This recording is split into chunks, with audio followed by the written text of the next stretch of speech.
रीढ़ की हड्डी सीधी, आंखें बंद, चेहरे पे मुस्कुराहट। लंबी गहरी सांसें लें और धीरे धीरे जाने दें।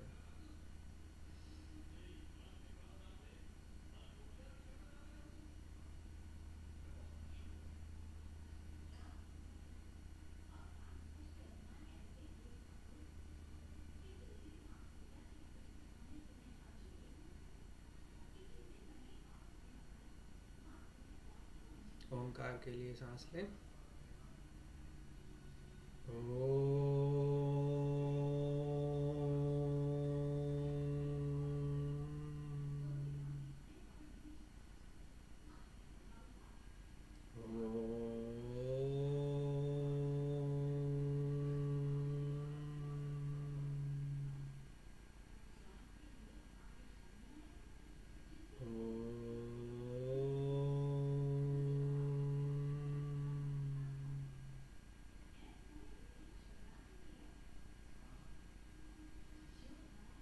गुरुदेव का आवाहन करते हैं। गुरुर्ब्रह्मा गुरुर्विष्णु गुरुर्देवो महेश्वरः गुरुर्साक्षात् परब्रह्म तस्मै श्री गुरुवे नमः।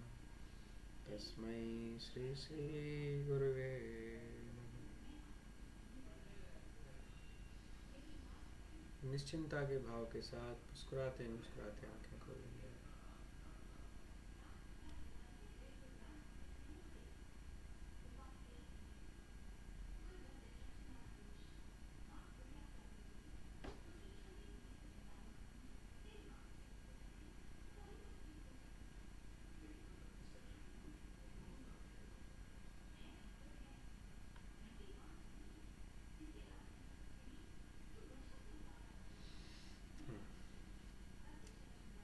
आज का श्लोक 14वां श्लोक है। लिखते हैं।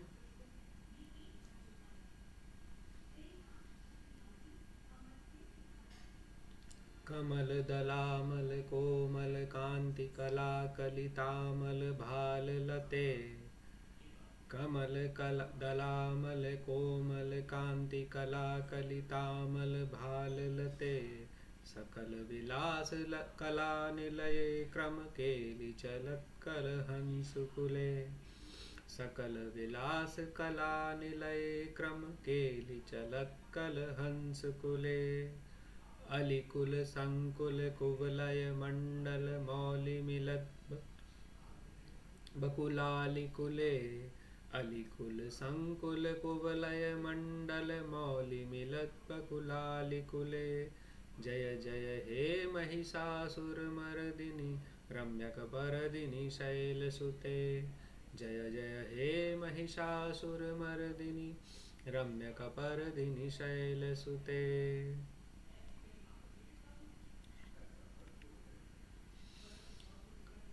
कर मुरली रव भीजित कूजित लज्जित कोकिल मंजुमते। मिलित कर मुरली रव बीजित कूजित लज्जित कोकिल मंजुमते। मिलित पुलिंद मनोहर गुंजित रंजित शैल निकुंज गते। मिलित पुलिंद मनोहर गुंजित रंजित शैल निकुंज गते। निज गुण भूत निज गण भूत महाशबरी गण सद्गुण संभ्रत केलि तले। निज गण भूत महाशबरी गण सद्गुण संभ्रत केलि तले। जय जय हे महिषासुर मर्दिनि रम्यक परदिनि शैलसुते। जय जय हे महिषासुर मर्दिनि रम्यक परदिनि शैलसुते।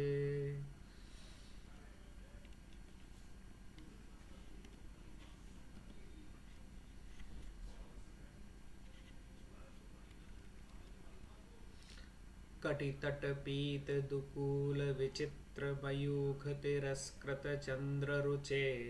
कटितट पीत दुकूल विचित्र मयूख तिरस्कृत चंद्र रुचे। प्रणत सुरासुर मौलि मणिस्फुर दंसुल सन्नख चंद्र रुचे। प्रणत सुरासुर मौलि मणिस्फुर दंसुल सन्नख चंद्र रुचे। जित कनकाचल मौलि पदोर्जित निर्भर कुंजर कुंभ कुचे, जित कनकाचल मौलि पदोर्जित, निर्भर कुंजर कुंभ कुचे। जय जय हे महिषासुर मर्दिनि रम्यक परदिनि शैलसुते। जय जय हे महिषासुर मर्दिनि रम्यक परदिनि शैलसुते। अर्थ देखते हैं।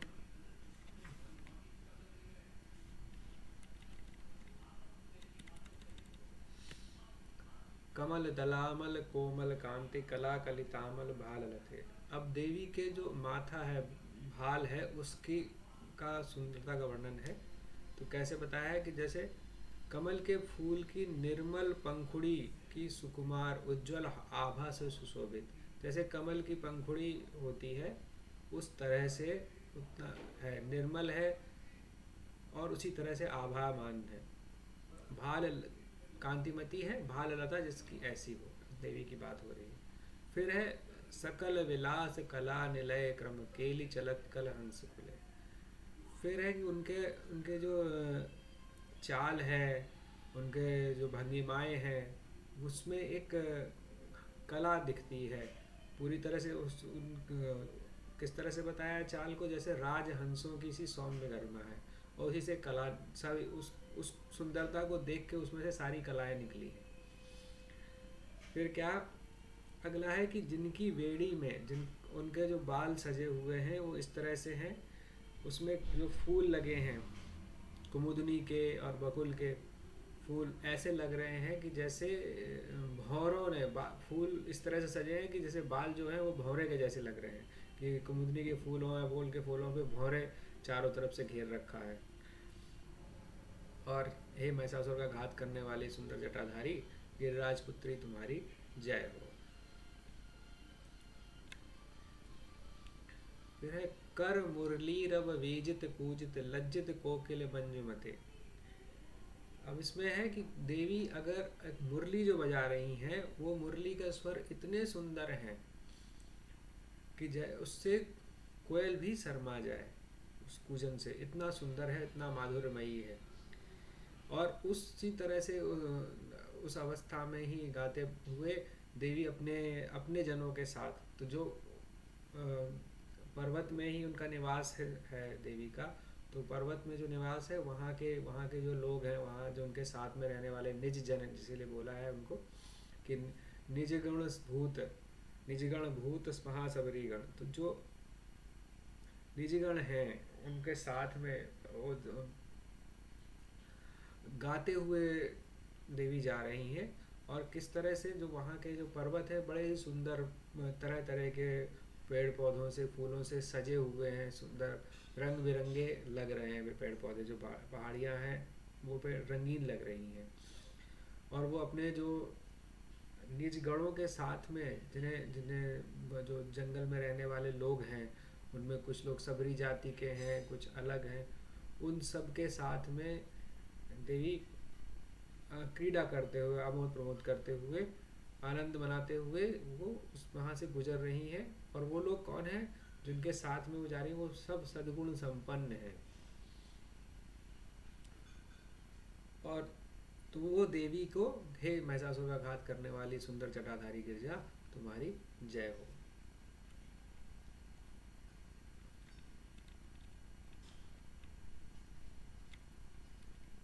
अगला है कटि तट पीत दुकूल विचित्र मयूख तिरस्कृत चंद्र रुचे। देवी ने जो साड़ी पहन रखी है, इसमें है कि कमर के नीचे का वस्त्र जो है, तो जो साड़ी जो पहन रखी है वो कैसी है, जिन रेशमी वस्त्रों से फूटती किरणों के आगे चंद्रमा की ज्योति कुछ भी नहीं है, ऐसे दुकूल मतलब रेशमी परिधान जिससे कटि प्रदेश आवृत है, मतलब जो उनका कमर के नीचे का हिस्सा ढका हुआ है, उस जो आजकल जैसे कहेंगे हम साड़ी पहन रखी है, तो वो इतना सुंदर है। और कि वो उसकी जो ज्योति है वो चंद्रमा की ज्योति के भी से अधिक है। फिर क्या है, फिर और बताया कि जिनके पद नख चंद्र, मतलब उनके जो पैरों के नाखून से जो रोशनी निकल रही है, वो रोशनी कहाँ से आ रही है कि वो जो चमक रहे हैं कि जो देवता और असुर उनको प्रणाम कर रहे हैं, तो वो जो प्रणाम करने में उनके जो सर झुक रहे हैं, जिससे उनके जो मुकुटों में मणियाँ लगी हुई हैं, जो मणियों का प्रकाश जब देवी के पैरों के नाखूनों में पड़ रहा है, तो उससे जो प्रकाश परावर्तन से हो रहा है, वो इतना सुंदर प्रकाश हो रहा है कि उसकी तुलना भी चांदनी से करी है। फिर है जित कनकाचल मौली मदोर जित निर्भर कुंजर कुंभ कुचे। और साथ ही जैसे कोई गज सुमेरु पर्वत पर विजय पाकर उत्कट मंद से अपना सिर ऊंचा उठाए हो, ऐसे देवी के कुंभ से उन्नत और रोज प्रतीत हो रहे हैं। तो यहाँ देवी के स्तनों का वर्णन है कि देवी के स्तन इतने ऊंचे उन्नत हैं कि जैसे कि किसी हाथी ने अपना सर उठा के रखा हो, तो उस तरह से उसका जो सर का भाग होता है उस तरह से दिख रहे हैं। तो हे देवी, महिषासुर का घात करने वाली सुंदर जटाधारी गिरजा, तुम्हारी जय हो, जय हो।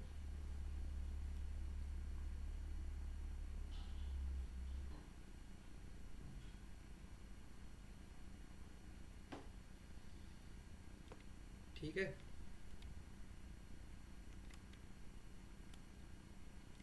सिंपल सिंपल अर्थ है।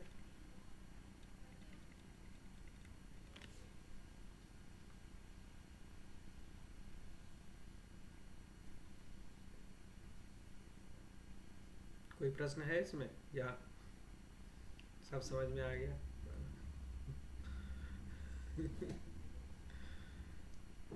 ये वर्णन क्या है ना, ये थोड़ा अजीब सा लगता है जब पहली बार कोई सुनता है। तो क्योंकि अगर आपको वो भाव नहीं है तो वो अजीब सा लगेगा कि कैसा वर्णन किया है। जैसे कि कई बार पढ़ोगे तो ऐसा लगेगा जैसे कोई शायर अपनी प्रेमिका का वर्णन कर रहा हो, इतनी सुंदरता का वर्णन इस तरह से करते हैं। लेकिन अभी शंकराचार्य भगवान के आज मैंने 2-3 स्तोत्र पढ़े ऐसे टाइम में, तो उसमें इतना सुंदर वर्णन किया है उन्होंने देवी का। तो लेकिन बात क्या है कि उसको बात को समझना ये है कि इस मूल में समझना ये है कि जो भी जगत में कुछ भी है वो सब कुछ देवी से ही बना है। वो ओत प्रोत है, वो शक्ति से ही एक एक छोटी से छोटी चीज़ या बड़ी से बड़ी चीज़, सुंदर से सुंदर चीज़, खराब से खराब चीज़, जो भी कुछ दुनिया में दिख रहा है, व्यक्त अव्यक्त, समझ में जो आ रहा है नहीं समझ में आ रहा है, सब कुछ उसी का ही वो रूप है। तो जब सब कुछ वो है, तो अगर हमें जो अच्छा दिख रहा है तो हम तो उसी पर फोकस करेंगे ना, हम कि हमें जो अच्छा दिख रहा है। तो अच्छा, जो भी कुछ अच्छा दिख रहा है वो वही है इस भाव से। तो अब अगर हमने देवी को नारी का स्वरूप दिया है, तो नारी का स्वरूप दिया है देवी को, तो नारी के अंग के ही रूप में तो देवी के अंग होंगे, कोई थोड़े है नहीं कि किसी दूसरे के अंग हो जाएंगे। तो नारी के जो अंग हैं वो सारे उन सभी वो पूजनीय है। यही सबसे बड़ी बात है कि देवी के जितने भी अंग हैं वो अंग हैं। अगर सबको, आप लोगों को सबको पता ही है कि जो कि सती के सारे अंग काटे थे जो विष्णु भगवान के चक्र से, वही अलग अलग जगह गिरे, वो शक्ति पीठ बने थे। तो हर अंग अलग अलग जगह गिरा है। तो ऐसा नहीं कि कोई अंग ऐसा नहीं कि किस अंग की पूजा नहीं होती, सारे अंगों की पूजा हो रही है। तो वही भाव रखना है हमें कि जब देवी के अंगों के का वर्णन आ रहा है या सुंदरता का वर्णन आ रहा है, तो हमें क्या भाव रखना है कि वो देवी है। तो हर अंग में पूर्ण भी है। ऐसा नहीं है कि उनकी उंगली जो अगर है तो वो अंग सिर्फ उंगली है, वो उंगली भी पूरी देवी है। उनकी आँख भी पूरी देवी है, पैर भी पूरी देवी है, कि स्तन भी पूरी देवी है। अब जैसे कामाख्या में उनकी योनि गिरी तो योनि भी पूरी देवी है। तो वो भाव ये दिमाग से जो हम लोगों के पहले नहीं था, मुगलों के आने के बाद और फिर अंग्रेज़ों के आने के बाद बहुत ज़्यादा बढ़ गया है कि हमने अपने शरीर के ही कुछ अंगों को बहुत गंदा समझना महसूस कर लिया कि उन अंगों के शब्द का भी उच्चारण नहीं कर सकते, बात नहीं कर सकते। ये सारा का सारा ये अंग्रेजी परंपरा और मुगल परंपरा का दिया कर है। उसके पहले के जो भी संस्कृत के जितने भी साहित्य पढ़ो, उसमें हर अंग का वर्णन बड़े तरीके से है। हर अंग को उसी भाव से पूजा जाता है, क्योंकि जब पूजन होता है तो हर अंग की पूजा होती है। हर अंग का उसको बड़े उसी तरह से उसके बारे में वर्णन है। जैसे कहा देवी का माथा का वर्णन जितना सुंदरता से किया है, उसी भाव से उतने अच्छे से जब बालों का वर्णन है, आँखों का वर्णन है, वैसे ही उन्होंने उनके स्तन का वर्णन भी किया है, उनके पैरों का वर्णन है, उनके हर अंग का वर्णन है, और उसी तरह से आ रहा है। तो जब ये भाव हम रखेंगे कि ये हर अंग अपने आप में पूर्ण है और हर अंग देवी का ही की दिव्यता को कुछ ना कुछ अलग तरह से झलका रहा है, तो फिर वो भाव अच्छे से आ जाता है। और फिर वो जो सहज, जिसे कहते हैं ना कि आनंद की अनुभूति होगी कि हाँ, कि जैसे अब माथे का वर्णन किया, स्टार्ट किया कि माथा कैसा है कि कमल की पंखुड़ी। तो माथा देखो, अगर जो अच्छा माथा होता है वो कैसा होगा, हल्का सा उन्नत होगा बीच में, है ना, और एकदम तो उसमें कुछ भी वो नहीं होगा कि भाई हम देखोगे जैसे जैसे छोटा सा दाना हो गया वो हो गया। तो कैसा वर्णन किया कि विमल, बिल्कुल जिसमें कुछ भी नहीं है, एकदम जैसे कहा, सही शब्द उन्होंने इस्तेमाल क्या किया है,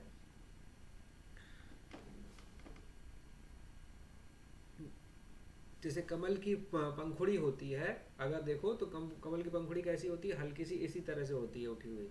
तो ऐसे ही माथा, जो अच्छा माथा माना जाता है वो इसी तरह का होगा कि एकदम से भरा हुआ है और उसमें कुछ भी नहीं है, निर्मल है, मतलब माथा एकदम स्पष्ट है, स्पॉटलेस, इंग्लिश में जैसे बोलेंगे तो स्पॉटलेस है एकदम। और उस वो चमकता हुआ माथा, उन्नत माथा और चमकता हुआ माथा, तो वो अच्छा मानते हैं, तो वो देवी देवी का है। अब ये इस वर्णन कैसे कर रहे हैं, फिर उन्होंने कहा कि उनके जो केस हैं उनमें उन्होंने फूल लगा रखे हैं। तो केसों में जो फूल लगा रखे हैं तो केस कैसे लग रहे हैं, तो जैसे कि कमलनी होती है, जो कमलनी पे भौरे मंडराते हैं, तो जब चारों तरफ भौरे मंडराएंगे बीच में कमलनी होगी, तो वो काला, और जो कमलनी का जो रंग होगा कुमुदनी का, नीला होता है या लाल होता है, तो वो वैसा, तो ऐसे ही बालों में फूल लगा रखे हैं देवी ने बीच बीच में, तो वो ऐसा लग रहा है कि जैसे फूलों में के चारों तरफ भौरे मंडरा रहे हैं। ये है कि उनका, अब हम हर बार लाइन बोलते हैं ना, रम्य कपर्दिनी, मतलब जिनके सुंदर केस हैं। वो सुंदर केस तो कई तरह से हो सकते हैं कि केस खुद में सुंदर हैं और उनको अच्छे से बनाया हुआ है, सुंदर करा हुआ है, सजाया हुआ है, इसलिए भी सुंदर है। ठीक है, फिर क्या है, हाँ, जो उनकी चाल है वो हंस के जैसी, पहले बताया कि वो हंस के जैसी चाल है। और सबसे अच्छी चीज़ क्या बताया कि उस सुंदर चाल से सारी कलाएं एक एक क्रम से निकलती चली गई। तो कलाओं का आधार कौन है, सारी कलाओं का आधार देवी है, देवी का जो सरस्वती रूप है वो है, तो उन्हीं से निकलते हैं। सरस्वती को हंस वाहिनी वो बोलते हैं, है ना। तो वो उसी से लिंक कर रखा है कि कला जहाँ से निकली है वो देवी हैं। और यही उनकी चाल भी कैसी, चाल भी तो उन्होंने बोल दिया कि हंस के जैसी चाल देवी की भी है, या हंस जिन जिन जो जिनको लेके चलता है वो देवी से सारी कलाएं निकल रही हैं। तो उस भाव को भी हम ले सकते हैं यहाँ पे।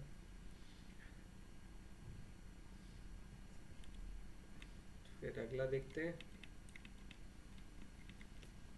कर मुरलीधर, और फिर इस पे तो हमने ये जो है कि देवी पर्वत में निवास कर रही हैं, तो पर्वत में निवास करेंगे तो पर्वत में जो निवास में, जंगल में निवास करने वाले लोग कौन होंगे, उन्हें देवी के निज जन बोला गया है।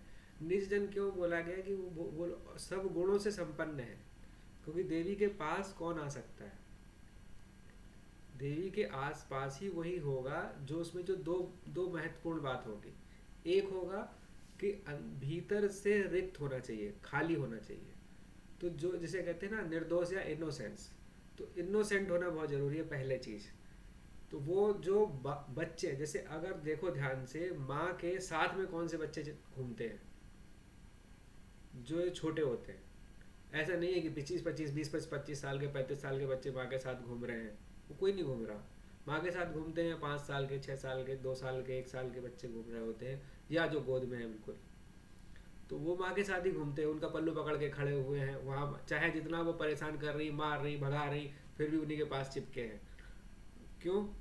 क्योंकि उनके अंदर वो माँ से अलग होने का वो भाव नहीं आया है अभी जगह है, अपना खुद का कोई अहंग नहीं आया है। जब तक अहंग का मतलब क्या, मैं खुद हूँ कुछ, जब मैं खुद कुछ हूँ ये भाव जिसमें है, वो माँ के पास नहीं खड़ा होगा, क्योंकि वो तो क्या, मैं खुद हूँ ना कुछ, तो अपना अलग खड़ा हो जाएगा। जिस जो ये भाव जो छूट गया है अभी, जो तुम लोग जैसे अभी अमृता महसूस कर रहे होंगे, अभी छोटा बच्चा है इनका, कि कि वो अभी इनसे चिपका रहता है, लेकिन अभी कुछ दिनों की बात है, 3-4-5 साल बाद देखना कि वो फिर ऐसे नहीं बैठेगा। तो वो जो भाव है कि बच्चों में क्या है, निर्दोषता और अहंकार की का ना होना, जब वो भाव जब तक रहता है तो हम देवी के साथ हैं। तो वो जो निज गण है, और फिर और कौन सा गुण है उनमें, सभी गुण संपन्न है। ये तो हुआ कि ये पहली प्रायोरिटी। और फिर क्या है कि जो ये भाव रहते ही नहीं है कि मेरा है इनका नहीं है, या वो कि सब जो सब देवी का है सो अपना है, जो हमारा है सो इनका है। छोटे बच्चे में ये भाव थोड़ी रहता है कि ये माँ का है, ये हमें नहीं खा, मान लो माँ की थाली में कुछ रखा है तो वो सोचेगा कि पहले कि हम ये खाना नहीं खाना है, उसे तो खाना है। तो वो जो कि जो भी है माँ का वो हमारा ही है, और जो हमारा है वो माँ का है। कोई वो भेदभाव नहीं रखा हुआ है।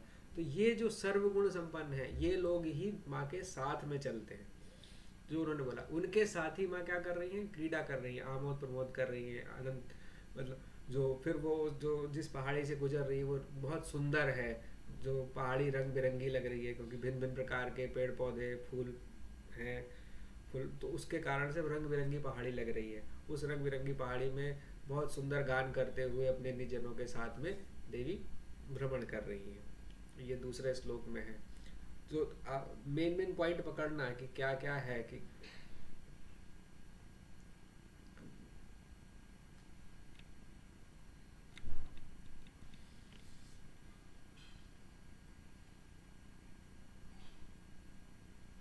हम्म, फिर है कि जो देवी ने साड़ी पहनी हुई है वो कैसी, पहले तो पीले रंग का एक वस्त्र पहना है कमर के नीचे, का वस्त्र के बारे में जिसे हम लोग साड़ी बोलते हैं आज के ज़माने में। तो वो उसका रंग पीला है, और उसकी चमक ऐसी है कि उसकी चमक से चांदनी भी शर्मा रही है, इतनी अच्छी चमक उससे निकल रही है। तो ये है। फिर बोला कि जो पैरों के नखों की ज्योति है वो काफ़ी तेज है। उसका कारण क्या है, क्योंकि जो देवता हैं और राक्षस असुर सब उनको प्रणाम कर रहे हैं। तो जो उनके मुकुट हैं जब वो झुक रहे हैं तो देवी के चरणों में, तो उनके मुकुट में जो मणियाँ लगी हैं, वो मणियों की जो प्रकाश है वो देवी के चरणों में जब पड़ रहा है तो उससे परावर्तन होकर के वो प्रकाश चारों तरफ फैल रहा है। वो इतना सुंदर है कि वो भी चंद्रमा को लज्जित कर रहा है। अब इस इस पूरे में दो पार्ट है समझने के। पहले तो ये है कि मणियों का प्रकाश, जो अगर तुम पौराणिक साहित्य पढ़ो तो उसमें वर्णन कई मणियों का आता है जो स्वयं प्रकाशित होती, मतलब जिनसे प्रकाश खुद ही निकलता है।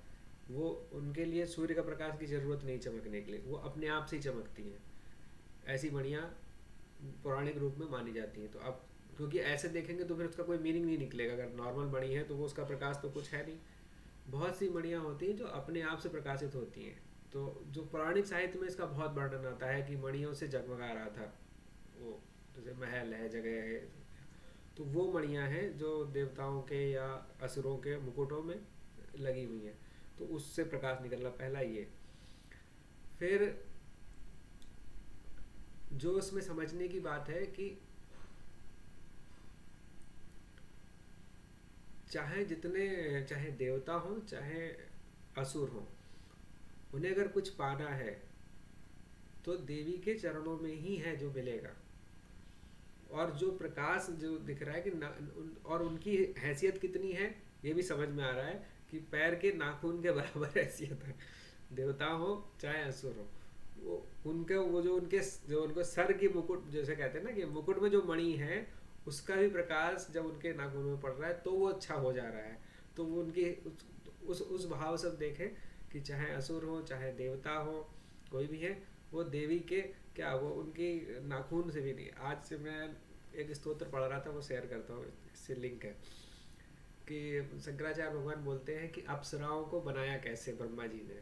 तो कहते हैं कि देवी जो अपने स्नान के लिए जल तैयार करती हैं, जिसमें जैसे आज के समय में नहीं कुछ केमिकल डालते हैं लोग नहाने से पहले वो पानी में, तो उसमें कुछ वर्णन आता है कि कुछ चंदन का या कुछ उसका जो ऐसे दो तीन टर्म लिखे थे कुछ उसमें, उससे जो जल है देवी के नहाने के लिए थोड़ा सा वो लिया, और देवी जो चल के जा रही थी तो उनके पैरों की धूल कुछ जो गिरी उस मिट्टी को और देवी के जो नहाने का जो जल था उसको मिला के वो उससे अप्सराएं बन गई। मतलब ये स्थिति है अप्सराओं की सुंदरता का ये लेवल है कि अंतर देखना है कि देवी की सुंदरता और अप्सराओं की सुंदरता में ये अंतर है कि उनके पैर की धूल से बनी है जो वो अप्सराएं जो देवताओं के लोगों को मतलब स्पेशल कहलाती हैं, वो देवी की पैर की धूल भी नहीं है, मतलब वो है, उनसे ब्रह्मा जी ने बनाया है। ये ऐसे करके वर्णन कर रहे हैं शंकराचार्य भगवान। बहुत सुंदर सुंदर वर्णन है इस तरह का उन्होंने किया। तो ये उसी तरह का एक है ये। फिर ये वर्णन आया है कि उनके स्तनों का वर्णन, कि वो किस तरह से उन्नत हैं, ऊंचे उठे हुए हैं। तो कैसे बताया कि जैसे हाथी के सिर को देखा है कि जब जब हाथी बहुत ही उत्साह में होता है तो उसका सिर थोड़ा सा ऐसा ऊंचा उठ जाता है, तो उस भाव से दिखाया कि उनके वैसे उनके जो स्तन है वो एकदम ऊंचे उठे हुए हैं। उस तरह से समझाया। अब एक जगह और वर्णन आता है, इसलिए अभी इसमें है, शायद बाद में आएगा तब तब डिस्कस करेंगे। बहुत अच्छा रीज़न है कि स्तनों को इस तरह से बताने का कारण क्या है, वो देख लेते हैं, अगर बाद में नहीं है तो भी बता देते हैं।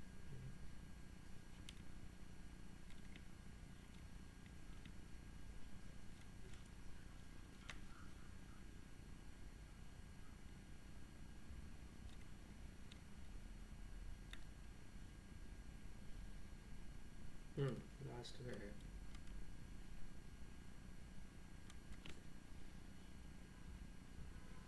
तभी बताएंगे, उसी में बताते हैं।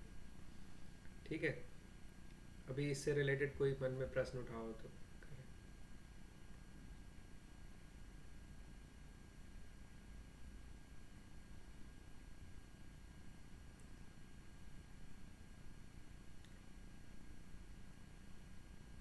सब बच गया।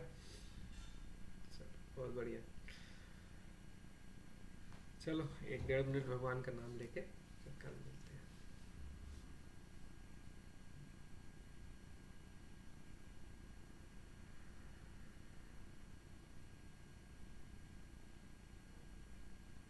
ओम सर्वमंगल मांगल्ये शिवे सर्वार्थ साधिके शरण्ये त्र्यंबके गौरी नारायणी नमोस्तुते।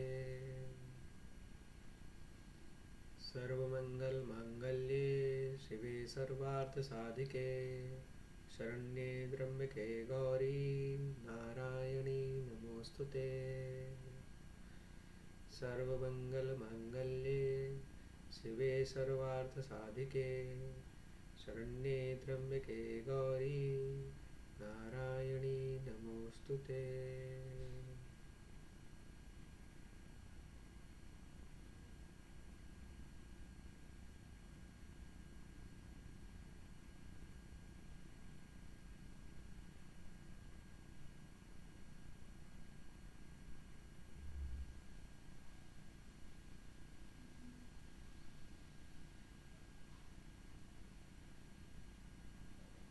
अपने परिवारजनों को पूरे मन से आशीर्वाद दें।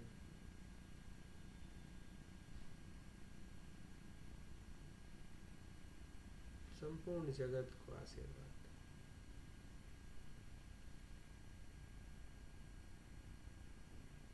ये ज्ञान सब तक पहुँचे,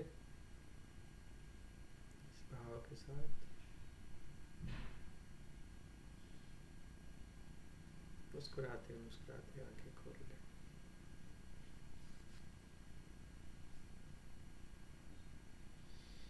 चलो हाँ। एक क्वेश्चन है, मतलब आंसर तो हमें पता ही है, जब फिर भी ये है कि जो इतना प्रकाश है देवी की नाखून में भी है, माथे पे भी है ना, हर जगह, तो हम क्यों नहीं उसको अच्छे से देख पा रहे हैं?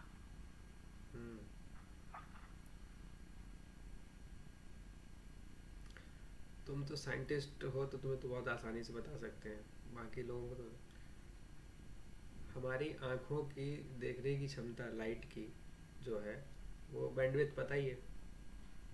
उस बैंडविड्थ के बियॉन्ड जो भी है वो हमें दिखता नहीं, अल्ट्रावायलेट हो या इंफ्रारेड हो ना। तो ऐसे ही ये तो हम केवल अल्ट्रावायलेट और इंफ्रारेड की बात कर रहे हो, वो किस जोन में है वो तो हम जानते ही नहीं है अभी। यही कारण है। और इसीलिए जब बोलते हैं ना कि दिव्य दृष्टि दी थी अर्जुन को या इनको संजय को, ताकि वो देख पाए भगवान के उस स्वरूप, उसका वही है कि वो उस रेंज को देख पाए जो रेंज हमारी आंखों ये आंखें हैं ये नहीं देख सकती। अब शंकराचार्य तो वो तो खुद भगवान के ही अवतार थे, तो वो तो सब देख पा रहे थे। ये है ना? ठीक, चलो ठीक। क्या कल मिलते हैं।